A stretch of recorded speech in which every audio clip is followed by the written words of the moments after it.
Hello everyone, welcome back to V2 Kannada vlogs. ಇದು ನನ್ನ ಬುಧವಾರದ vlog ಆಗಿರುತ್ತೆ. ಸೊ ನೀವು ನೋಡ್ತಾ ಇದ್ದೀರಾ ಬೆಳಗ್ಗೆನೇ ಎಷ್ಟು ಫಾಗಿ ಆಗಿದೆ ಅಂತ ಹೇಳಿ. ಸೂರ್ಯನೂ ಸಹ ಕಾಣಿಸ್ತಾ ಇಲ್ಲ, ಎಲ್ಲೋ ಸ್ವಲ್ಪ ಸ್ವಲ್ಪ ಕಾಣಿಸ್ತಾ ಇದ್ದಾನೆ. ಸೊ ಒಂಥರ ವೆದರ್ ತುಂಬ ಚಿಲ್ಡ್ ಆಗಿತ್ತು. ಇವತ್ತು ನನ್ನ ಮಾರ್ನಿಂಗ್ ರೂಟೀನಲ್ಲಿ ನನ್ನ ಒಂದು ಡಿಟಾಕ್ಸ್ ವಾಟರ್ನ ಕುಡಿದಿದ್ದು ಆಯಿತು. ಅದ್ರ ಜೊತೆ ಸ್ವಲ್ಪ ಸ್ಪ್ರೌಟ್ಸ್ ಬರ್ಸಿರುವಂತಹ ಕಾಳುಗಳನ್ನು ಸಹ ತಿಂದಿದ್ದಾಯಿತು. ಸೊ ನಾನು ನನ್ನ ಹಸ್ಬೆಂಡು ಮಾರ್ಕೆಟಿಗೆ ಹೋಗಿದ್ವಿ. ಸೊ ಅಲ್ಲಿಂದ ಸ್ವಲ್ಪ ತರಕಾರಿಗಳನ್ನೆಲ್ಲ ತೊಗೊಬಂದಿದ್ವಿ. ಸೊ ಇವಾಗ ಅದನ್ನೆಲ್ಲ ನೀಟಾಗಿ ವಾಶ್ ಮಾಡಿ ಮತ್ತೆ ನಾನು ಫ್ರಿಜ್ಜಿಗೆ ಅದನ್ನು ಡಂಪ್ ಮಾಡಬೇಕು.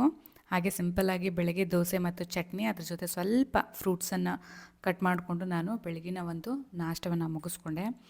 ಹಾಗೆ ಮಾರ್ಕೆಟಿಂದ ನಾನು ಸ್ವಲ್ಪ ಸೊಪ್ಪುಗಳನ್ನು ತೊಗೊಬಂದಿದ್ದೆ. ಈ ಅರ್ಬೆ ಸೊಪ್ಪು ಮತ್ತು ಮೆಂತ್ಯ ಸೊಪ್ಪು. ಸೊ ಇದನ್ನೆಲ್ಲ ನೀಟಾಗಿ ಬಿಡಿಸಿಟ್ಕೊತಾ ಇದ್ದೀನಿ. ಅದ್ರ ಜೊತೆ ಸ್ವಲ್ಪ ಕೊರಿಯಂಡರ್ ಸಹ ತಂದಿದ್ದೆ, ಅದನ್ನು ಕೂಡ ಬಿಡಿಸಿ ಪಾಕೆಟಿಗೆ ಹಾಕಿಟ್ಕೊತಾ ಇದ್ದೆ. ಹಾಗೆ ಸ್ವಲ್ಪ ಒಗ್ಗರಣೆ ಟೈಪ್ ಏನಾದರೂ ಮಾಡ್ಕೊಳ್ಳೋಣ ಅಂತ ಹೇಳಿ ಇವಾಗ ನಾನು ನನ್ನ ಹಸ್ಬೆಂಡ್ ತುಂಬ ದಿವಸದಿಂದ ನಾವಿಬ್ಬರು ಸೇರಿಕೊಂಡು ಒಂದು ಕಿಚನ್ ಗಾರ್ಡನನ್ನು ಮಾಡ್ಕೊಬೇಕು, ಒಂದು ಪುಟ್ಟದಾಗಿರುವಂಥ ಕಿಚನ್ ಗಾರ್ಡನನ್ನು ಮಾಡ್ಕೋಬೇಕು ಅಂತ ಹೇಳಿ ತುಂಬಾ ಆಸೆ ಇತ್ತು. ಸೊ ನಮ್ಮ ಹಳೆ ಮನೇಲಿದ್ದಾಗಲೂ ಕೂಡ ನಾವು ಪ್ಲ್ಯಾನ್ ಮಾಡಿದ್ವಿ, ಬಟ್ ಅವಾಗ ಆಗಲಿಲ್ಲ. ಸೊ ಇವಾಗ ಹೊಸ ಮನೆಗೆ ಬಂದಮೇಲಾದರೂ ಒಂದು ಪಾಟನ್ನು ತಂದುಬಿಟ್ಟು, ಏನಿಲ್ಲ ಡೈಲಿ ನಮಗೆ ಏನು ಬೆಳೆಯೋದಕ್ಕಾಗುತ್ತೆ, ಧನಿಯಾ ಮತ್ತು ಮೆಂತ್ಯ, ಸೊ ಈ ರೀತಿ ಏನಾದರೂ ಒಂದು ಮನೆಗೆ ಯೂಸ್ ಆಗುವಂಥದ್ದನ್ನು ಬೆಳೆಯೋದಕ್ಕೆ ಬೇಕು ಅಂತ ಹೇಳಿಬಿಟ್ಟು ನಾನು ನನ್ನ ಹಸ್ಬೆಂಡ್ ಇಲ್ಲೇ ನಮ್ಮ ಮನೆ ಮುಂದೆ ಇರುವಂತಹ ಒಂದು ಗಾರ್ಡನ್ಗೆ ಬಂದಿದ್ವಿ. ಇಲ್ಲಿ ತುಂಬ ಚೆನ್ನಾಗಿರುವಂತಹ ಎಲ್ಲ ಗಿಡಗಳಿದ್ವು ನೋಡಿ, ಎಲ್ಲ ಥರ ವೆರೈಟೀಸ್ ಗಿಡಗಳಿದೆ ಇಲ್ಲೆಲ್ಲ. ಸೊ ಇಲ್ಲೇ ನಾವು ಹೋದ ಸರಿ ಬಂದಾಗಲೂ ಕೂಡ ನಾವು ಪಾಟ್ಗಳನ್ನೆಲ್ಲ ತೊಗೊಂಡಿದ್ವಲ್ವಾ, ಅದು ಕೂಡ ಇಲ್ಲೇ ನಾವು ತೊಗೊಂಡಿದ್ದು. ಚೆನ್ನಾಗಿದೆ ನೋಡಿ, ಈ ರೀತಿ ಇಷ್ಟು ಉದ್ದ ಇರುವಂಥ ಒಂದು ಪಾಟನ್ನು ತೊಗೊಂಡಿದ್ದೀವಿ.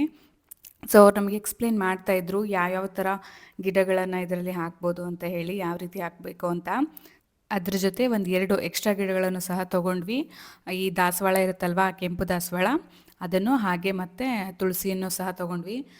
ತುಳಸಿ ಗಿಡನ ಹಚ್ಚಿದ್ವಿ, ಬಟ್ ನಮ್ಮ ಪೋಗೋ ಒಂದು ಸಾರಿ ಆಟ ಆಡೋಕ್ಕೆ ಅಂತ ಬಿಟ್ಟಾಗ ಎಲ್ಲ ಗಿಡಗಳನ್ನು ಕಿತ್ತು ಬಿಸಾಕ್ಬಿಟ್ಟಿದ್ದ, ಫುಲ್ಲು ಚೆಲ್ಲಾಪಿಲ್ಲಿ ಮಾಡಿಬಿಟ್ಟಿದ್ದ. ಸೊ ಅದಕ್ಕೋಸ್ಕರ ನಾನು ಮತ್ತೆ ಈಗ ಹೊಸದಾಗಿ ಗಿಡವನ್ನು ತಂದು ಮತ್ತೆ ಅದನ್ನು ನೆಡ್ತಾ ಇದ್ದೀವಿ. ಸೊ ನೋಡಿ, ಏನು ಹಳೆ ಮಣ್ಣಿತ್ತಲ್ವ ಅದನ್ನೆಲ್ಲ ನೀಟಾಗಿ ನಾವು ಕೆಳಗೆ ಹಾಕ್ಕೊಂಬಿಟ್ಟು ಆ ಮಣ್ಣನ್ನೇ ರೀಯೂಸ್ ಮಾಡೋಣ ಅಂತೇಳಿ ಅಂದ್ಕೊಂಡಿದ್ದೀವಿ. ಹಾಗೆ ನಾವು ಎಲ್ಲಿ ಗಿಡ ತರೋಕ್ಕೆ ಹೋಗಿದ್ವಲ್ವಾ, ಅಲ್ಲಿ ಮಣ್ಣನ್ನು ಕೇಳಿದ್ವಿ ನಾವು. ಬಿಕಾಸ್ ಈ ಸಿಟಿಲಿ ನಾವು ಮಣ್ಣು ನೋಡ್ಕೊಂಡು ಎಲ್ಲಿ ಹೋಗೋದು ಅಲ್ವಾ. ಸೊ ನಮ್ಮ ಹಳ್ಳಿ ಮನೆಗಳಲ್ಲಾದರೆ ಮನೆ ಮುಂದೆ ನಾವು ಗಿಡಗಳನ್ನೆಲ್ಲ ನೆಡ್ಬೋದು ಆರಾಮಾಗಿ, ನಮಗೆ ತುಂಬ ಚೆನ್ನಾಗಿರುವಂಥ ಜಾಗ ಸಿಗುತ್ತೆ. ನಮ್ಮ ಮಮ್ಮಿ ಮನೆ ಕಡೆಯೂ ಅಷ್ಟೇ, ನಮ್ಮ ಮಮ್ಮಿ ಮನೆ ಮುಂದೆನೇ ತುಂಬ ಗಿಡಗಳನ್ನು ಬೆಳೆಸಿದ್ದಾರೆ. ನನಗಂತೂ ಸಿಕ್ಕಾಪಟ್ಟೆ ಖುಷಿಯಾಗುತ್ತೆ ನೋಡಿದ್ರೆ. ಎಲ್ಲ ವೆಜಿಟೇಬಲ್ಸ್ ಆಗಲಿ, ಫ್ಲವರ್ಸ್ ಆಗಲಿ, ಪ್ರತಿಯೊಂದು ಏನು ಬೇಕು ಎಲ್ಲನೂ ಕೂಡ ಅವರು ಮನೆ ಮುಂದೆನೇ ಬೆಳ್ಕೊತಾರೆ. ಸೊ ಆದರೆ ಇಲ್ಲಿ ನಮಗೆ ಸಿಟಿಲಿರೋದ್ರಿಂದ ಆ ಒಂದು ಅವಕಾಶ ಇಲ್ಲ. ಸೊ ಮನೆಯಲ್ಲೇ ನಾವು ಅಪಾರ್ಟ್ಮೆಂಟಲ್ಲಿ ಬೇರೆ ಇರೋದ್ರಿಂದ ನಾವು ಈ ರೀತಿ ಚಿಕ್ಕ ಪುಟ್ಟ ಪಾಟ್ಗಳನ್ನು ತಂದುಬಿಟ್ಟು ನಾವು ಅದನ್ನು ರೆಡಿ ಮಾಡ್ಕೊಬೇಕಾಗತ್ತೆ. ಸೊ ಅದಕ್ಕೋಸ್ಕರ ನೋಡಿ, ನಾನಿವಾಗ ನಮ್ಮ ಪಾಟಲ್ಲಿ ಏನು ಹಳೆ ಪಾಟ್ಗಳಿದ್ವಲ್ವಾ ಅದರಲ್ಲೇ ಮತ್ತೆ ನಾನು ಗಿಡಗಳನ್ನ ನೆಟ್ಕೊತಾ ಇದ್ದೀನಿ. ಇವಾಗ ನಾನು ಈ ದಾಸವಾಳ ಗಿಡ ಇದೆ ಅಲ್ವಾ, ಸೊ ಇದನ್ನು ನೀಟಾಗಿ ಹಾಕ್ಕೊಂಡೆ. ಈಗ ಏನು ಎಕ್ಸ್ಟ್ರಾ ಮಣ್ಣೇನು ಉಳಿದಿತ್ತಲ್ವ ಅದನ್ನೆಲ್ಲ ಹೊರಗೆ ತೆಕ್ಕೊಂಬಿಟ್ಟು, ಅದನ್ನು ತುಂಬ ಗಟ್ಟಿಯಾಗಿಬಿಟ್ಟಿತ್ತು, ಒಂದು ಸ್ವಲ್ಪ ದಿವಸ ಹಾಗೆ ಇಟ್ಟಿದ್ವಲ್ವಾ.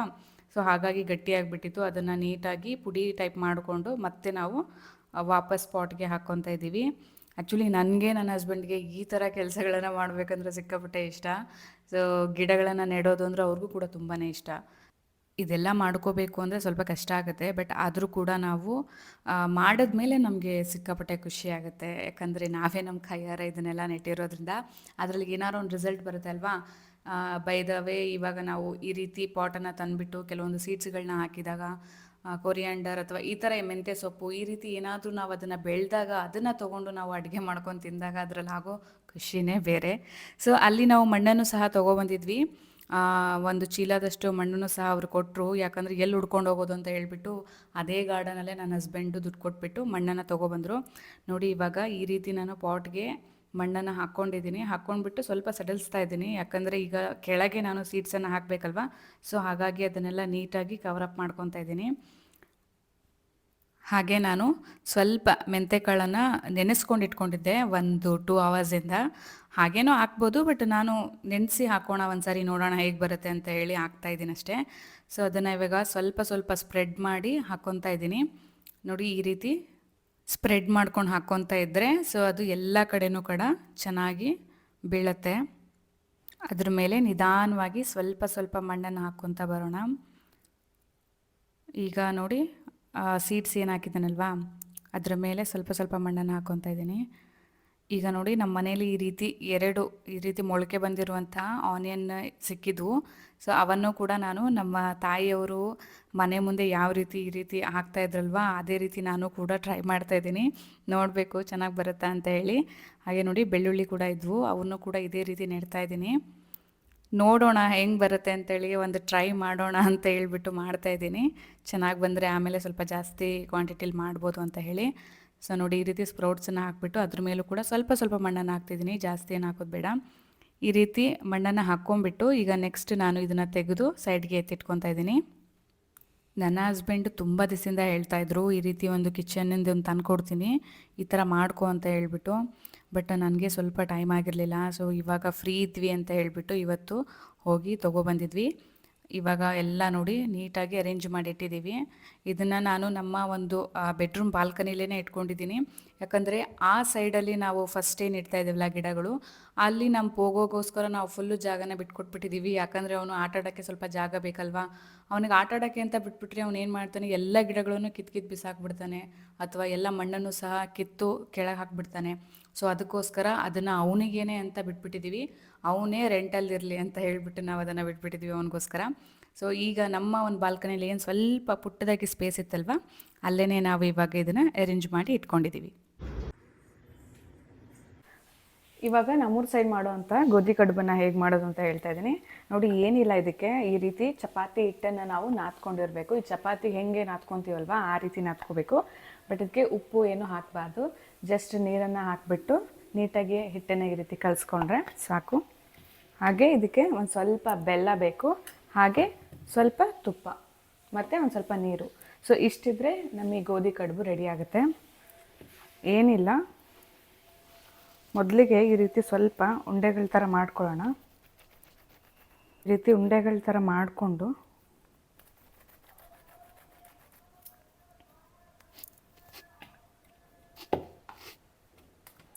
ಸೊ ನೋಡಿ ಈ ರೀತಿ ಈ ಚಪಾತಿನ ನಾವು ಯಾವ ರೀತಿ ಇದು ಮಾಡ್ಕೊತೀವಲ್ವ ಆ ರೀತಿಯೇ ಈ ಥರ ಚಪಾತಿನ ನಾವು ಲಟ್ಟಿಸ್ಕೊತೀವಲ್ವ ಆ ರೀತಿ ಲಟ್ಟಿಸ್ಕೊಳ್ಳೋಣ. ಬಟ್ ಏನು ಜಾಸ್ತಿ ತೆಳ್ಳಗೇನು ಬೇಡ, ಇದು ಸ್ವಲ್ಪ ದಪ್ಪನೇ ಇರಬೇಕು.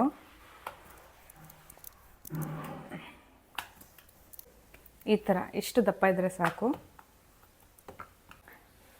ಇವಾಗ ಈ ಥರ ಒಂದು ಬೌಲ್ ಟೈಪ್ ತೊಗೊಳ್ಳೋಣ, ಚಿಕ್ಕದು, ಅಂದರೆ ಇದನ್ನು ರೌಂಡ್ ಮಾಡಲಿಕ್ಕೆ ಅಷ್ಟೇ. ನೋಡಿ ಈ ರೀತಿ ಲೈಕ್ ದಿಸ್.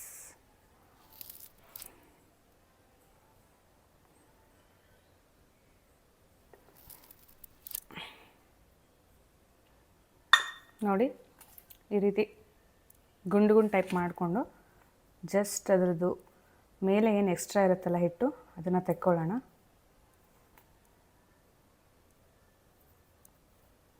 ಓಕೆ, ನೋಡಿ ಇಷ್ಟು ಶೇಪಲ್ಲಿದ್ದರೆ ಸಾಕು. ಸೊ ಚೆನ್ನಾಗಾಗುತ್ತೆ ಇಷ್ಟು ಶೇಪಲ್ಲಿದ್ದರೆ. ಈ ರೀತಿ ರೆಡಿ ಮಾಡಿಕೊಂಡ್ರೆ ಸಾಕು. ಸೊ ಎಲ್ಲ ಹಿಟ್ಟನ್ನು ಇದೇ ಥರ ಮಾಡ್ಕೊಳ್ಳೋಣ. ಸೊ ಆಮೇಲೆ ಇದನ್ನು ನೀಟಾಗಿ ಬೇಯಿಸ್ಕೊಳ್ಳೋಣ. ಸೊ ಇವಾಗ ನಾನು ನೋಡಿ ಇಷ್ಟು ನೀರನ್ನು ತೊಗೊಂಡಿದ್ದೀನಿ. ಇಷ್ಟು ನೀರನ್ನು ಇವಾಗ ಕಾಯೋದಕ್ಕೆ ಇಟ್ಕೊಳ್ಳೋಣ, ಬಿಸಿ ಆಗಲಿ. ಹಾಗೆ ಇವಾಗ ಇದಕ್ಕೆ ಸ್ವಲ್ಪ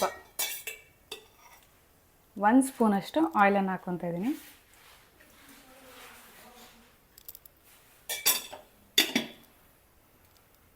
ಸೊ ಇದೀಗ ಫುಲ್ ಬಿಸಿ ಆದರೆ ಸಾಕು. ಸೊ ಇವಾಗ ನೀರು ಕುದ್ದಿದೆ. ಸೊ ನೋಡಿ ಇದನ್ನು ಒಂದು ಸ್ವಲ್ಪ ಈ ರೀತಿ ಮಾಡ್ಕೊಬೇಕು.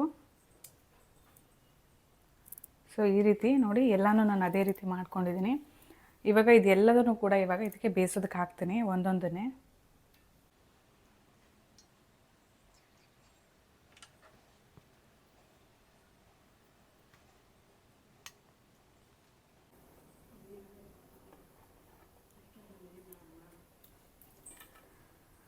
ಸೊ ಇಷ್ಟೇ. ಇವಾಗ ಇದು ಚೆನ್ನಾಗಿ ಬೇಯಬೇಕು. ಸೊ ಇದು ಚೆನ್ನಾಗಿ ಬೆಂದ ಮೇಲೆ ನಾವು ನೆಕ್ಸ್ಟು ತುಪ್ಪ ಮತ್ತು ಬೆಲ್ಲನ ಹಾಕಿಬಿಟ್ಟು ಅದನ್ನು ಕಡುಬನ್ನ ರೆಡಿ ಮಾಡ್ಕೊತೀವಿ. ಸೊ ನೋಡಿ ಇವಾಗ ಇದು ಬೇಯ್ತಾ ಇದೆ. ಅಂದರೆ ಇದು ಬೇಯುವಾಗ ಒಂದೊಂದೇ ಮೇಲೆ ಬರುತ್ತೆ. ಸೊ ಹಾಕಿದಾಗ ಇದು ಕೆಳಗಿರುತ್ತಲ್ವ, ಬೇಯುವಾಗ ಈ ರೀತಿ ಎಲ್ಲ ಮೇಲೆ ಬಂದುಬಿಡ್ತವೆ. ಆವಾಗ ನಮಗೆ ಗೊತ್ತಾಗುತ್ತೆ ಇದು ಬೆಂದಿದೆ ಅಂತ ಹೇಳಿ.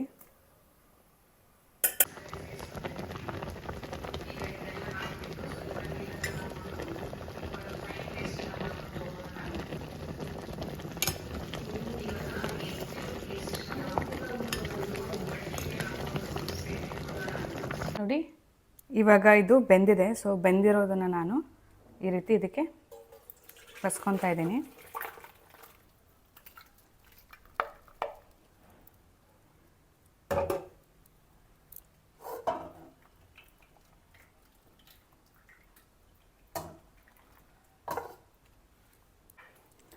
ಸೊ ಇವಾಗ ಇದನ್ನು ತುಪ್ಪ ಹಾಕಿ ಸ್ವಲ್ಪ ಬೇಯಿಸ್ಕೊಳ್ಳೋಣ.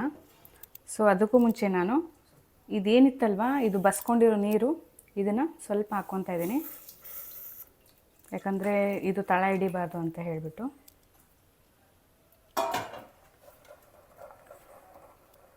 ಸೊ ಇವಾಗ ಇದಕ್ಕೆ ನಾನು ಸ್ವಲ್ಪ ತುಪ್ಪನ ಹಾಕ್ಕೊತಾ ಇದ್ದೀನಿ.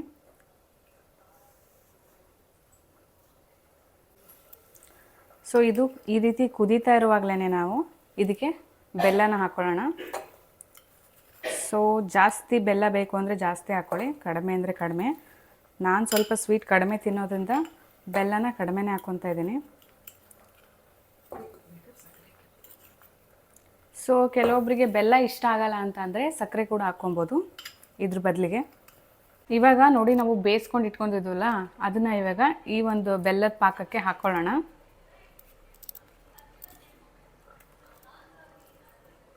ಸೊ ಈ ರೀತಿ ಒಂದೊಂದನ್ನೇ ಈ ಬೆಲ್ಲದ ಪಾಕಕ್ಕೆ ಹಾಕ್ಕೊಳ್ಳೋಣ.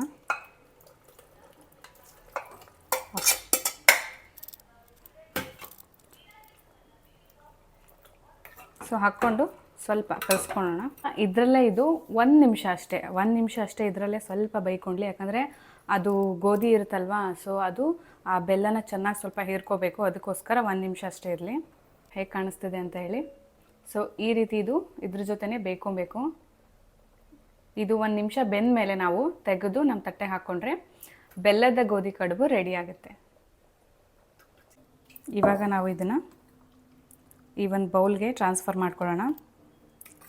ನೋಡಿ ಈ ಒಂದು ಗೋಧಿ ಕಡುಬಿದೆಯಲ್ಲ ಇದನ್ನು ಆಲ್ಮೋಸ್ಟ್ ಜಾಸ್ತಿ ಈಗ ಬಾಣಂತಿಯರು ಇರ್ತಾರಲ್ವ ಅವ್ರಿಗೆ, ಮತ್ತು ಇನ್ನು ಟೀನೇಜ್ ಹುಡುಗಿರು ಇರ್ತಾರಲ್ವ, ಸೊ ಅವ್ರಿಗೂ ಕೂಡ ಈ ಒಂದು ಗೋಧಿ ಕಡುಬನ್ನು ಮಾಡಿಕೊಡೋದ್ರಿಂದ ಅವರ ಸೊಂಟ ಅಂತ ಇರುತ್ತಲ್ವ ಸೊ ಅದು ಗಟ್ಟಿಯಾಗುತ್ತೆ ಅಂತ ಹೇಳಿಬಿಟ್ಟು ನಮ್ಮ ಮಮ್ಮಿ ಕೂಡ ಇದನ್ನು ನಮಗೆ ಚಿಕ್ಕ ವಯಸ್ಸಲ್ಲಿ ಮಾಡಿಕೊಡ್ತಾಯಿದ್ರು. ಇದನ್ನು ತಿನ್ನೋದ್ರಿಂದ ತುಂಬಾ ಬೆನಿಫಿಟ್ಸ್ ಇದೆ. ಇವಾಗ ನಾನು ಇದ್ರ ಮೇಲೆ ಸ್ವಲ್ಪ ತುಪ್ಪನ ಹಾಕ್ತಾಯಿದ್ದೀನಿ.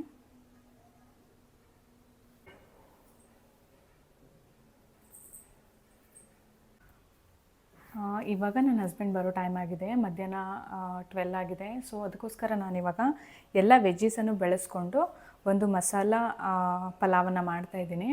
ಸೊ ನಾನು ಯಾವ ರೀತಿ ಮಾಡ್ತೀನಿ ಅಂತೇಳಿ ಈಗ ನಿಮ್ಗೆ ತೋರಿಸ್ತಾ ಇದ್ದೀನಿ. ಇವಾಗ ಇದಕ್ಕೆ ನೋಡಿ 1 ಬಟ್ಲಷ್ಟು ಕೊಬ್ಬರಿನ ತೊಗೊಂಡಿದ್ದೀನಿ. ಸೊ ಇದನ್ನು ನಾವು ಫಸ್ಟು ಮಿಕ್ಸಿ ಮಾಡ್ಕೊಳ್ಳೋಣ. ಏನೇನು ಮಿಕ್ಸಿ ಮಾಡ್ಕೋಬೇಕಂತಂದರೆ ಕೊಬ್ಬರಿನ ಮಿಕ್ಸಿ ಮಾಡ್ಕೋಬೇಕು. ಆನಿಯನನ್ನು 1 ತೊಗೊಂಡಿದ್ದೀನಿ. ಸೊ 1 ಅಥವಾ 1.5 ತೊಗೊಂಡ್ರೆ ಸಾಕು ರುಬ್ಬೋದಕ್ಕೆ. 2 ರಿಂದ 3 ಹಸಿಮೆಣಸಿನ್ಕಾಯಿನ ತೊಗೊಂಡಿದ್ದೀನಿ. 2 ಟೊಮೆಟೊನ ತೊಗೊಂಡಿದ್ದೀನಿ. ಹಾಗೆ 4-5 ಪೀಸು ಶುಂಠಿನ ತೊಗೊಂಡಿದ್ದೀನಿ. ಇವಾಗ ನೋಡಿ ಇದು ಫೈನ್ ಪೇಸ್ಟ್ ಆಗಿದೆ.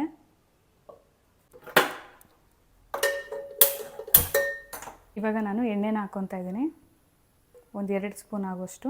ಇವಾಗ ಅದಕ್ಕೆ ಸ್ಪೈಸಸನ್ನು ಹಾಕ್ಕೊತಾ ಇದ್ದೀನಿ. ಏನಿಲ್ಲ, ಚಕ್ಕೆ 4 ಪೀಸು, ಮತ್ತು ಲವಂಗ 5 ರಿಂದ 6, ಮತ್ತು 1-2 ಏಲಕ್ಕಿ, ಸ್ವಲ್ಪ ಕರಿಬೇವು ಸೊಪ್ಪನ್ನು ಸಹ ಹಾಕ್ಕೊತಾ ಇದ್ದೀನಿ ಈಗಲೇ ಒಗ್ಗರಣೆಗೆ. ಈಗ 1 by 1 ವೆಜಿಟೇಬಲ್ಸ್ನ ಹಾಕ್ಕೊತ ಹೋಗೋಣ. ನೋಡಿ ಇವಾಗ ನಾನು ಫಸ್ಟು ಪೊಟ್ಯಾಟೊ ತೊಗೊಂಡಿದ್ದೀನಿ 1-2, ಸೊ ಚಿಕ್ಕದಾಗಿ ಕಟ್ ಮಾಡ್ಕೊಂಡಿದ್ದೀನಿ. ಹಾಗೆ ಬೀನ್ಸನ್ನು ಸಹ ತೊಗೊಂಡಿದ್ದೀನಿ 1 ಬಟ್ಲಷ್ಟು. ಹಾಗೆ ಸ್ವಲ್ಪ ಕ್ಯಾರೆಟನ್ನು ಸಹ ತೊಗೊಂಡಿದ್ದೀನಿ, ಮತ್ತು ಕ್ಯಾಪ್ಸಿಕಮ್ ಕೂಡ 1 ಬಟ್ಲಷ್ಟು ತೊಗೊಂಡಿದ್ದೀನಿ. ಇವಾಗ ಇದಕ್ಕೆ 1 ಸ್ಪೂನಷ್ಟು ಶುಂಠಿ ಬೆಳ್ಳುಳ್ಳಿ ಪೇಸ್ಟನ್ನು ಹಾಕ್ಕೊತಾ ಇದ್ದೀನಿ. ಸ್ವಲ್ಪ ಟರ್ಮರಿಕ್ ಪೌಡರ್ 1 ಸ್ಪೂನ್ ಆಗೋಷ್ಟು, ಹಾಗೆ ಸ್ವಲ್ಪ ಉಪ್ಪು.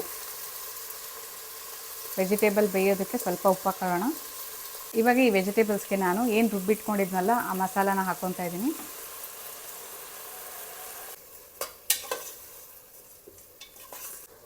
ಇವಾಗ ನಾನು ಇದಕ್ಕೆ ಒಂದು 4 ಲೋಟ ಆಗೋಷ್ಟು ಅಕ್ಕಿನ ತೊಳೆದಿಟ್ಕೊಂಡಿದ್ದೆ. ಸೊ ಅದನ್ನು ಸೇರಿಸ್ಕೊತಾ ಇದ್ದೀನಿ.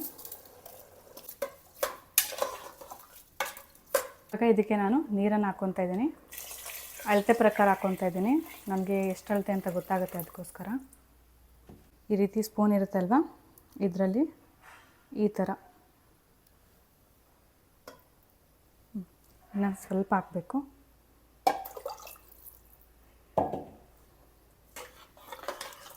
ಇದಕ್ಕೆ ಇವಾಗ ನಾನು 1 ಸ್ಪೂನಷ್ಟು ಗರಂ ಮಸಾಲ ಹಾಕ್ಕೊತಾ ಇದ್ದೀನಿ. ಹಾಗೆ ಸ್ವಲ್ಪ ಲೆಮನ್ ಜ್ಯೂಸು. ಇದು ಆಪ್ಷನಲ್ಲು, ನಿಮಗೆ ಬೇಕಾದರೆ ಹಾಕ್ಕೊಳ್ಳಿ, ಬೇಡ ಅಂದರೆ ಬೇಡ.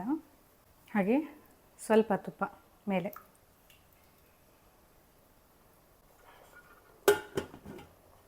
ಒಂದು ವಿಷಲ್ ಬಂದರೆ ಸಾಕು, ಅದಾಗಿರುತ್ತೆ. ಇವಾಗ ನನಗೆ ಅಂತ ಹೇಳಿ ನಾನು ಸ್ಮೂದಿನ ಮಾಡ್ಕೊತಾ ಇದ್ದೀನಿ.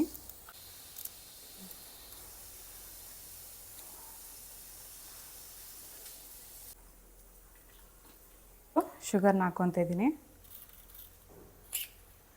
ಒಂದು 2 ಸ್ಪೂನ್ ಹಾಕ್ಕೊತಾ ಇದ್ದೀನಿ.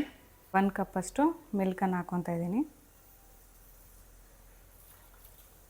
ಸೊ ಇವಾಗ ನನ್ನ ಹಸ್ಬೆಂಡ್ಗೆ ಸ್ಮೂದಿ ರೆಡಿ ಆಗಿದೆ.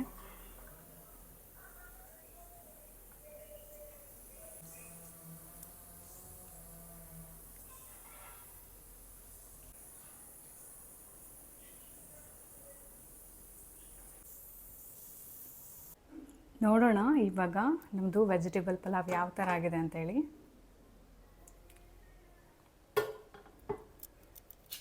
ತುಂಬ ಚೆನ್ನಾಗಿದೆ. ಸೊ ಟೇಸ್ಟನ್ನ ನನ್ನ ಹಸ್ಬೆಂಡ್ ಬಂದು ನೋಡಿ ಹೇಳಬೇಕು. ಸೊ ಅವರು ಡ್ಯೂಟಿಯಿಂದ ಬಂದಮೇಲೆ ಅವ್ರು ಹೇಗಿದೆ ಅಂತ ಹೇಳ್ತಾರೆ. ನಾನು ನಿಮಗೆ ನಂದೊಂದು ಹಳೆ ವಿಡಿಯೋದಲ್ಲಿ ಹೇಳಿದ್ದೆ ಅಂತ ಅನಿಸುತ್ತೆ, ನಮ್ಮ ಮನೇಲಿ ಯಾವ ರೀತಿ ಸಾಂಬಾರು ಪೌಡರ್ನ ಮಾಡ್ತಾರೆ ಅಂತ ಹೇಳಿ.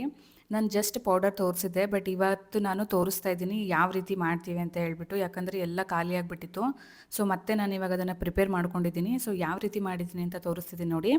ಇದನ್ನು ಸಾಂಬಾರು, ಪಲ್ಯ ಎಲ್ಲದಕ್ಕೂ ಕೂಡ ನಾವು ಯೂಸ್ ಮಾಡ್ಕೊಬೋದು. ಇದನ್ನು ಮಾಡ್ಕೊಳ್ಲಿಕ್ಕೆ ಏನೇನು ಬೇಕು ಅಂತ ಇವಾಗ ನಾನು 1 ಬೈ 1 ತೋರಿಸ್ಕೊತಾ ಹೋಗ್ತೀನಿ ನೋಡಿ. ಈಗ ಇಲ್ಲಿ ಧನಿಯಾ ಕಾಳು ಬೇಕು, ಒಂದು 1/4 kg ಆಗೋಷ್ಟು. ಮತ್ತು ಗಸಗಸೆ ಬೇಕು ಒಂದು 200 ಗ್ರಾಮ್ನಷ್ಟು. ಮತ್ತು ಸಾಸಿವೆ ಒಂದು 5ರಿಂದ 6 ಸ್ಪೂನ್ ತೊಗೊಳ್ಳಿ. ಮತ್ತು ಕರಿಬೇವಿನ ಸೊಪ್ಪು ಒಂದು 2 ಬಟ್ಲಷ್ಟು.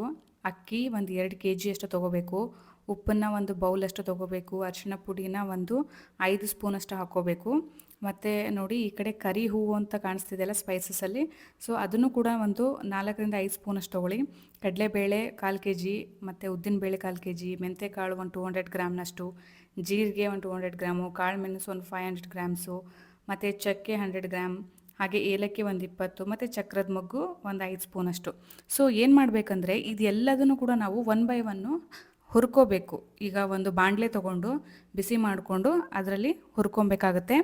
ಇದನ್ನೆಲ್ಲ ಹುರ್ಕೊಂಬಿಟ್ಟು ನಾವು ಮಸಾಲ ಪೌಡರ್ನ ಮಾಡಿಸ್ಕೊಂಬಂದಿಟ್ಕೊಂಡ್ರೆ ಕಡಿಮೆ ಅಂದರೂ ಒಂದು 5ರಿಂದ 6 ತಿಂಗಳಿದು ಯೂಸ್ ಆಗುತ್ತೆ.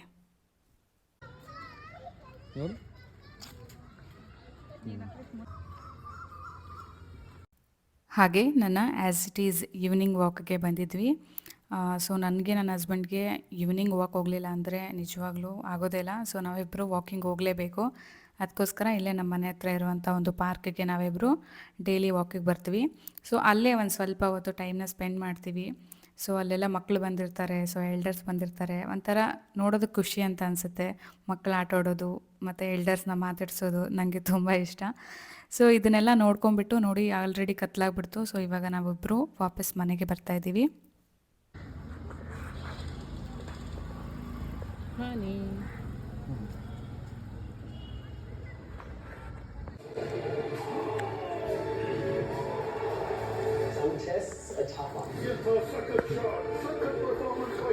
Bye. It's India versus Australia. Australia versus India 2ನೇ ಟೆಸ್ಟ್ ನಾಳೆ ಬೆಳಿಗ್ಗೆ 8:30ಕ್ಕೆ ಕೇವಲ ಸ್ಪೋರ್ಟ್ಸ್ ಕನ್ನಡ ಮತ್ತು ಡಿಸ್ನಿ ಪ್ಲಸ್ ಹಾಟ್ಸ್ಟಾರ್.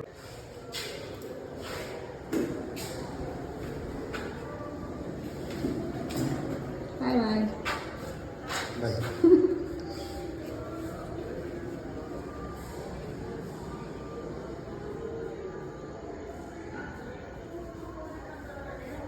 ಇವಾಗ ನನ್ನ ಹಸ್ಬೆಂಡು ಡ್ಯೂಟಿಗೆ ಹೋದರು, ಅವರಿಗೆ ನೈಟ್ ಡ್ಯೂಟಿ ಇತ್ತು. ಅದಕ್ಕೋಸ್ಕರ ನಾನು ಕೂಡ ಇವಾಗ ಊಟನ ಮಾಡಿಕೊಂಡೆ. ಊಟನ ಮಾಡ್ಕೊಂಬಿಟ್ಟು ನನ್ನ ನೈಟ್ದು ಕೆಲಸನ ಮಾಡ್ಕೊತಾ ಇದ್ದೀನಿ. ನೋಡಿ, ನಾನು ಯಾವಾಗಲೂ ಕೂಡ ನೈಟೇ ನನ್ನ ಅಡುಗೆ ಮನೆನ ಕ್ಲೀನ್ ಮಾಡ್ಕೊತಾ ಇರ್ತೀನಿ. ಯಾಕಂದರೆ ಮತ್ತೆ ಬೆಳಿಗ್ಗೆ ಅದು ನನಗೆ ಆಡ್ ಅಂತ ಅನಿಸ್ಬಾರ್ದು. ಸೊ ಅದಕ್ಕೋಸ್ಕರ ನೈಟೇ ಎಲ್ಲ ಕ್ಲೀನ್ ಮಾಡಿಬಿಟ್ಟು ಎಲ್ಲ ಪಾತ್ರೆಗಳನ್ನೆಲ್ಲ ನೀಟಾಗಿ ತೊಳೆದಿಟ್ಬಿಟ್ಟು ಅಡುಗೆ ಮನೆನ ಕ್ಲೀನ್ ಮಾಡಿಕೊಂಡು ಆಮೇಲೆ ಹೋಗಿ ನಾನು ಮಲ್ಕೊಳ್ಳೋದು. ಇದೇ ನನಗೆ ಯಾವಾಗಲೂ ರೂಢಿ ಆಗಿರೋದ್ರಿಂದ ನೈಟು 10 ಆಗಲಿ 11 ಆಗಲಿ 12 ಆಗಲಿ ಸೊ ಈ ನನ್ನ ಕೆಲಸನ ಮುಗಿಸ್ಕೊಂಡೇ ನಾನು ಆಮೇಲೆ ಮಲ್ಕೊಳ್ಳೋದಕ್ಕಂತ ಹೋಗೋದು. ನೋಡಿ, ಆಫ್ಟರ್ ಕ್ಲೀನಿಂಗ್ ಆದಮೇಲೆ ನನ್ನ ಒಂದು ಡಿಮ್ ಲೈಟಲ್ಲಿ ನನ್ನ ಒಂದು ಅಡುಗೆ ಮನೆ ಯಾವ ಥರ ಕಾಣಿಸುತ್ತೆ ಅಂತೇಳಿ. ನನಗೆ ಈ ರೀತಿ ಕ್ಲೀನಾಗಿದ್ದರೆ ಒಂಥರ ಮನಸ್ಸಿಗೆ ಏನೋ ಒಂಥರ ಖುಷಿ ಅಂತ ಅನಿಸುತ್ತೆ. ಸೊ ಫ್ರೆಂಡ್ಸ್, ನಿಮಗೆ ಏನಾದರೂ ಈ ವಿಡಿಯೋ ಇಷ್ಟ ಆಗಿದ್ದರೆ ಪ್ಲೀಸ್ ಲೈಕ್ ಮಾಡಿ, ಶೇರ್ ಮಾಡಿ, ಕಮೆಂಟ್ ಮಾಡಿ, ಹಾಗೆ ಸಬ್ಸ್ಕ್ರೈಬ್ ಮಾಡಿ. Thank you.